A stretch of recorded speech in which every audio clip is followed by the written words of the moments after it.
Assalamualaikum warahmatullahi wabarakatuh. Perkenalkan, saya Nurunisa Devanti Waluyo, NIM 199192228. Pada kesempatan kali ini, saya akan mempresentasikan hasil observasi saya mengenai aspek persampahan di perumahan Gardenia. Jadi, lokasi yang saya pilih adalah perumahan Gardenia. Perumahan Gardenia sendiri berlokasi di Jalan Sarwo Edi Wibowo, Kelurahan Pelamongan Sari, Kecamatan Pedurungan, Kota Semarang. Perumahan Gardenia dihuni oleh kurang lebih 212 kepala keluarga. Perumahan Gardenia terdiri dari RT 04 dan 05 RW 9. Menurut Rancangan Tata Ruang Wilayah Kota Semarang 2011-2031, Kecamatan Pedurungan tergolong sebagai kawasan pemukiman kepadatan tinggi yang memiliki luas wilayah 2072 hektar. Pada kesempatan kali ini, saya akan mengobservasi aspek persampahan di perumahan Gardenia. Jadi menurut Undang-Undang Nomor 18 Tahun 2008 tentang pengolahan sampah, sampah adalah sisa kegiatan sehari-hari manusia dan atau proses alam yang berbentuk padat. Sedangkan yang dimaksud dengan sampah spesifik adalah sampah yang karena sifat, konsentrasi, dan atau volumenya memerlukan pengolahan yang khusus. Menurut sifatnya, sampah dapat digolongkan sebagai berikut. Yang pertama adalah sampah organik, sampah anorganik, dan sampah bahan berbahaya dan beracun.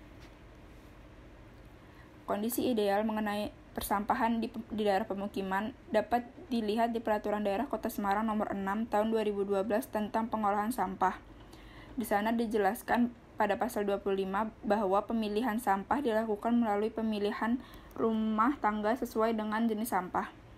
Yang kedua, pemilihan sampah dilakukan dengan menyediakan fasilitas tempat sampah organik dan anorganik di setiap rumah tangga di kawasan permukiman, kawasan komersial, kawasan industri, kawasan khusus, fasilitas umum, fasilitas sosial, dan fasilitas lainnya. Pada pasal 10 dijelaskan bahwa pengelolaan kawasan permukiman, kawasan komersial, kawasan industri, kawasan khusus, fasilitas umum, fasilitas sosial, dan fasilitas lainnya wajib menyediakan fasilitas sarana prasarana pewadahan, pengumpulan, dan TPS termasuk pemilahan sampah.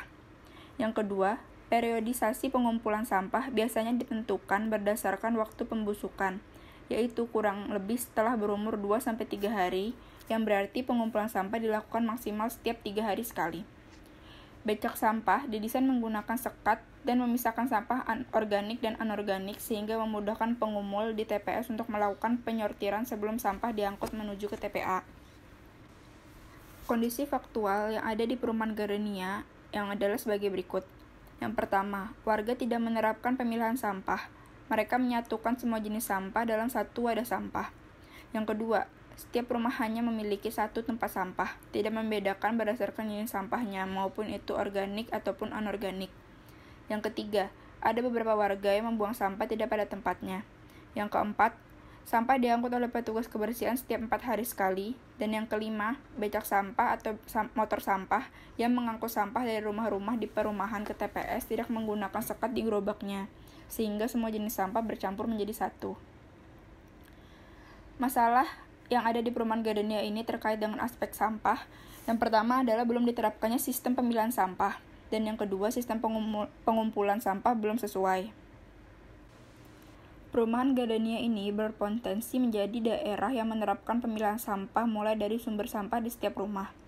Pemilihan ini dilakukan menurut jenis sampahnya, yaitu sampah organik dan sampah anorganik. Nantinya, setiap rumah akan memiliki minimal 2 tempat sampah untuk menampung sampah sesuai jenisnya. Hal ini bertujuan untuk memudahkan petugas kebersihan yang mengangkut sampah dan pengumul di TPS untuk melakukan penyortiran sebelum sampah diangkut menuju ke TPA. Solusi dari masalah-masalah yang ada di perumahan Gardenia ini mengenai sampah. Yang pertama, mengadakan sosialisasi kepada masyarakat yang tinggal di perumahan Gardenia tentang pemilihan sampah sejak dari sumber untuk menyadarkan masyarakat akan manfaat dan pentingnya pemilihan sampah sejak dari sumber sampah. Yang kedua, meminta atau mengusulkan pihak perumahan untuk menyediakan minimal 2 tempat sampah dengan warna yang berbeda di setiap rumahnya. Yang ketiga, merealisasikan penegakan terhadap peraturan mengenai pemilahan sampah ini dengan memberikan sanksi yang telah disepakati oleh masyarakat yang menghuni perumahan tersebut. Sekian presentasi dari saya, mohon maaf jika ada salah kata. Wassalamualaikum warahmatullahi wabarakatuh.